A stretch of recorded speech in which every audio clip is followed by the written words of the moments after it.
नमस्कार मेरे भाइयों बहनों मित्रों और मेरी माताओं को। जैसा कि आप लोग जानते हैं कि बिहार 2025 में विधानसभा इलेक्शन होने जा रहा है और इस इलेक्शंस में हमारे आने वाले बिहार के फ्यूचर डिसाइड करेंगे आप लोग। अब ये फ्यूचर कैसे डिसाइड होगा ये टोटली आप पे निर्भर है।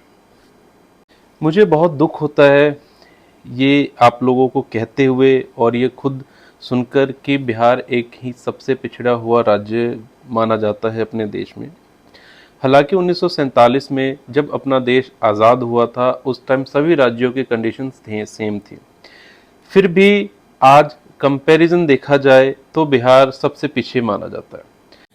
किसी भी राज्य के ग्रोथ के लिए तीन चार चीज़ें होने बहुत आवश्यक है, जैसे कि equality, productivity, empowerment and sustainability.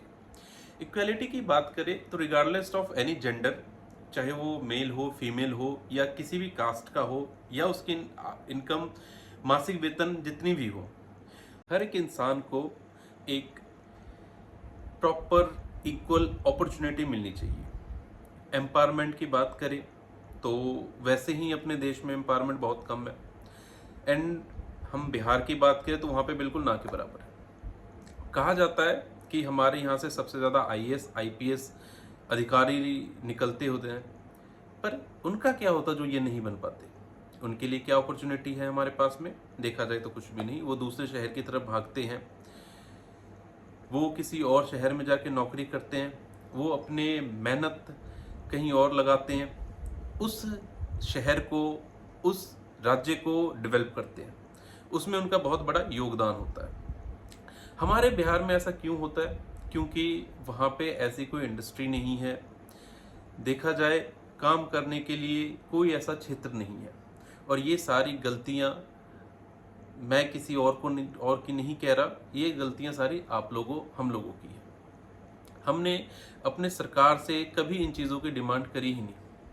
हमें सिर्फ देखा जाता है तो कास्ट बेसिस पे हमें किसी को वोट देना हो तो अपने कास्ट के लोगों को देते हैं। क्यों? क्या आप नहीं चाहते आपके बच्चे पढ़े लिखे, उन्हें अच्छी नौकरी मिले, वो आपके पास कमाए, उन्हें कहीं जाना ना पड़े? तरक्की के नाम पे वहाँ पे ब्रिजेस बनते हैं, एक ब्रिज 6 बार गिर जाती है। सड़कें बनती है पर वो सड़कें नहीं होती, गली होती है। 12 फीट 14 फीट की सड़कें, इसे आप सड़कें कहते हैं?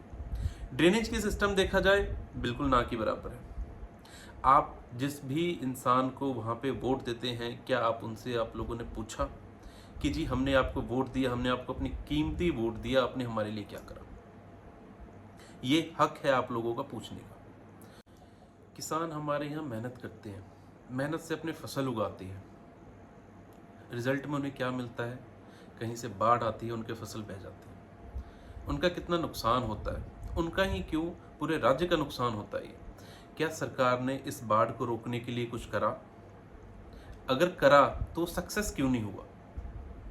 इस चीज़ पे सवाल उठाना चाहिए हमें, आपको, सबको। जहाँ तक मुझे याद है 2007 से लेके 2024, ये 17 साल में मैंने अपने शहर अपने गांव में सिर्फ बोर्ड बदलते हुए देखे हैं लोगों के दुकानों के, और मैंने कोई परिवर्तन नहीं देखा। हमारे यहाँ एक मेडिकल कॉलेज जरूर आया है, क्या पर उससे रोजगार मिला? हमें नहीं मिला। क्या कभी सरकार ने वहाँ पे कोई इंडस्ट्री लाने के बारे में सोचा? क्यों हमारे यहाँ इंडस्ट्री नहीं बनती? लोग क्यों नहीं आते हमारे यहाँ इन्वेस्ट करने? और अगर आते हैं, आ रहे हैं, तो अभी तक क्यों नहीं हुआ? पिछले 30 साल से यही चीज़ देखने को मिल रहा है कि हमारे यहाँ कोई एम्प्लॉयमेंट नहीं है। श्री माननीय चिराग पासवान जी की मैं एक इंटरव्यू सुन रहा था। उस इंटरव्यू में वो कहते हैं कि जब हमारे राज्य के बच्चे पढ़ने वाले हैं, हमारे राज्य के बच्चे, हमारे राज्य के शिक्षक पढ़ाने वाले हैं, वो किसी और शहर में जाके पढ़ते हैं, किसी और शहर में पढ़ाते हैं, हमारे राज्य में क्यों नहीं पढ़ा पाते? क्वेश्चन है, सवाल है। आप लोगों को इस चीज़ पे अमल करना चाहिए, हमें अमल करना चाहिए इस चीज़ पे कि ऐसा क्यों हो रहा है। कानून व्यवस्था की बात करें तो कहते हुए मेरे को बहुत शर्म आती है कि जिन बच्चों को पढ़ना चाहिए, लिखना चाहिए, अपनी ज़िंदगी के बारे में सोचना चाहिए, आने वाले भविष्य के बारे में सोचना चाहिए, वो बच्चे क्राइम में जाते हैं। 22 साल, 23 साल, 24 साल के कट्टा लेके घूमते हैं। हमारे ये कानून व्यवस्था है।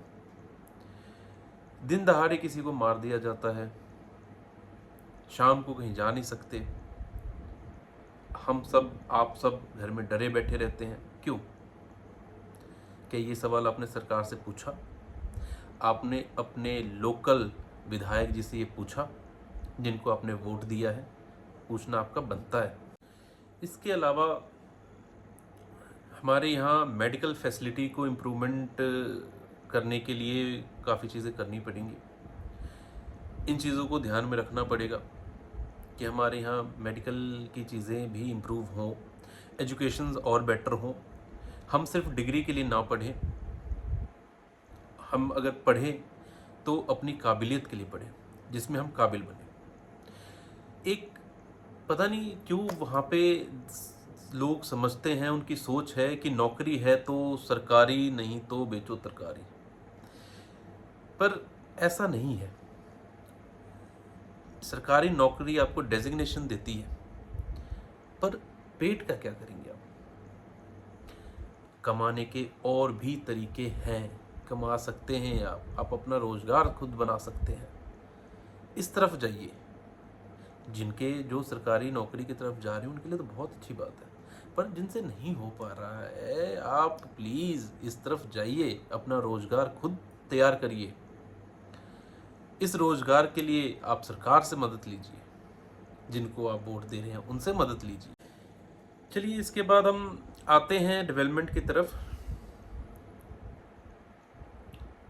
एक तो हमारे यहाँ डेवलपमेंट होना बहुत ज़रूरी है। टाउन प्लानिंग होनी चाहिए, एक एक एरिया सिलेक्ट होना चाहिए कि इस एरिया में ये हमने चीज़ बनानी है, यहाँ इंडस्ट्रियल आएगा, यहाँ रेजिडेंशियल आएगा, यहाँ कॉमर्शियल आएगा। इसके बाद एक टाउन प्लानर होना चाहिए जो इस चीज़ को प्लान आउट करे, इंक्लूडिंग आपकी सीवरेज सिस्टम, आपके वाटर सिस्टम, आपकी बिल्डिंग सिस्टम, कितने फ्लोर्स बना सकते हैं, कितने नहीं बना सकते हैं, ये चीज़ें ध्यान में रखनी। शायद आप लोग पहली बार मुझे देख रहे होंगे अपने मोबाइल पे, अपने टीवी पे, अपने स्क्रीन पे। आप लोगों को बता दूं, मेरा नाम विकास है, मैं आप लोगों के बीच से ही हूं और सायरंजन का रहने वाला हूं। मैं झकड़ा पंचायत पड़ता मेरा। कृपया इस बार अपने लिए वोट दें, किसी पार्टी के लिए, किसी सरकार के लिए, किसी अपने फेवरेट इंसान के लिए नहीं, आप खुद के लिए वोट दें, जिनसे आपका भला हो, आपके पार्टियों का नहीं। चलिए दोस्तों, आज के लिए इतना ही। हम फिर मिलेंगे, कोई नई टॉपिक, नई चीज़ों पे वार्तालाप करेंगे। तब तक के लिए शुभ रात्रि, जय हिंद, जय भारत, जय बिहार, नमस्कार।